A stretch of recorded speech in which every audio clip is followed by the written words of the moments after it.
Assalamualaikum warahmatullahi wabarakatuh. Perkenalkan nama saya Yoga Surya Fajar dengan NIM 0560095554. Satu, perbedaan proses adopsi dan difusi inovasi. Secara definisi, adopsi inovasi merupakan proses mental dan perubahan perilaku individu atau petani dalam menerima, memahami, dan menerapkan inovasi baru yang diperkenalkan dari luar atau eksternal oleh penyuluh pertanian. Adapun difusi inovasi merupakan proses penyebaran inovasi dari satu individu yang sudah mengadopsi ke individu lain di dalam sistem sosial yang sama atau internal melalui interaksi antar anggota masyarakat. Contohnya, secara adopsi penyuluh pertanian memperkenalkan teknik pembuatan pupuk hayati kepada petani dan petani tersebut mempelajari serta menerapkannya di ladangnya sendiri. Adapun secara difusi, seorang petani yang sudah menggunakan pupuk hayati tersebut berbagi pengalaman dan tekniknya kepada tetangga petani di desa yang sama sehingga mereka ikut mengadopsinya tanpa campur tangan penyuluh. Kedua, upaya-upaya untuk mempercepat proses adopsi atau difusi inovasi. Yang pertama, melakukan diagnosa terhadap masalah-masalah masyarakat serta kebutuhan nyata yang belum dirasakan masyarakat. Kedua, membuat masyarakat sasaran menjadi tidak puas dengan kondisi yang dialaminya. Ketiga, menjalin hubungan yang erat dengan masyarakat sasaran. Keempat, mendukung dan membantu masyarakat sasaran. Kelima, memantapkan hubungan dengan masyarakat dan pada akhirnya melepaskan mereka untuk berswakarsa dan swadaya.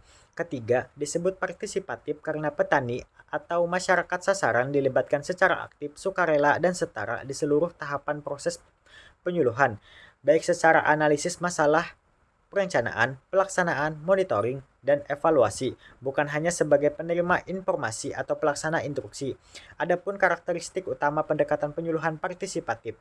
Yang pertama, tujuan memberdayakan masyarakat petani agar mampu meningkatkan kesejahteraan hidup secara mandiri dan berkelanjutan dengan memanfaatkan sumber daya lokal yang ada. Kedua, sasaran yaitu petani yang kurang beruntung atau miskin, lemah, tertinggal secara ekonomi, sosial, dan akses terhadap sumber daya. Ketiga, organisasi dan cakupan. Dikelola oleh pemerintah daerah dalam kerangka otonomi daerah, koordinasi dengan pusat tetap ada tetapi perencanaan dan pelaksanaan bersifat desentralisasi. Tidak ada rasio penyuluh petani, lebih fleksibel sesuai kebutuhan lokal. Keempat, metode. Metode yang digunakan dengan pendekatan bottom up sepenuhnya melibatkan masyarakat secara aktif di semua tahap analisis kebutuhan atau masalah, perencanaan, pelaksanaan, monitoring, evaluasi, dan menikmati hasil. Menggunakan metode fasilitasi dan pembelajaran bersama, bukan pengajaran satu arah. Penekanan pada proses partisipasi aktif dan pengambilan keputusan bersama. Ada yang kelima, peran penyuluh bukan sebagai ahli atau pemberi solusi, melainkan sebagai fasilitator, pendamping, dan mitra sejajar, membantu masyarakat menemukan dan mengembangkan solusi sendiri, mendorong kapasitas lokal, dan proses pembelajaran kolektif. Keempat, perbandingan pendekatan laku dan pendekatan partisipatif. Secara tujuan, pendekatan laku bertujuan meningkatkan produksi dan pendapatan petani secara individual agar tercapai peningkatan produksi nasional dan kesejahteraan pedesaan. Sedangkan pendekatan partisipatif bertujuan memberdayakan masyarakat petani agar mandiri dan mampu meningkatkan kesejahteraan hidupnya sendiri sesuai potensi sumber daya lokal. Adapun sasaran, laku menyasar seluruh keluarga petani di wilayah kerja penyuluh dengan fokus khusus pada 10% petani maju atau kontak tani sebagai penggerak kelompok. Adapun partisipatif secara khusus menyasar kelompok petani yang lemah, miskin, dan tertinggal atau petani kurang beruntung. Adapun secara organisasi dan cakupan, laku bersifat nasional dan terpusat dengan rasio penyuluh petani sekitar 1:800. Petani di Petani diorganisir dalam kelompok-kelompok tetap yang dikunjungi rutin. Adapun partisipatif dikelola oleh pemerintah daerah dalam kerangka otonomi daerah, koordinasi dengan pusat tetap ada namun penyelenggaraan lebih desentralisasi dan fleksibel sesuai kondisi lokal.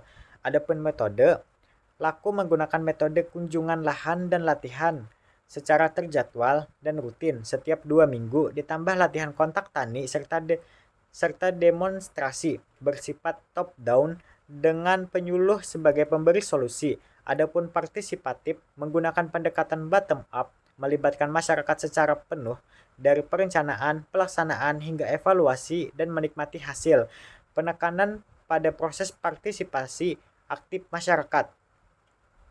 Adapun secara peran penyuluh, pada Laku penyuluh berperan sebagai ahli teknis yang aktif memberikan teknologi murah berisiko kecil, memecahkan masalah, memberi rekomendasi, dan merancang demonstrasi posisi di atas petani. Pada pendekatan partisipatif, penyuluh berperan sebagai pendamping, fasilitator, dan mitra sejajar yang membantu masyarakat menemukan dan melaksanakan solusi sendiri. Singkatnya, Laku bersifat top-down, teknis terstruktur, dan berorientasi produksi nasional, sedangkan partisipatif bersifat bottom-up, pemberdayaan, fleksibel, dan berorientasi kemandirian, serta keadilan sosial petani tertinggal. Sekian dari saya. Wassalamualaikum warahmatullahi wabarakatuh.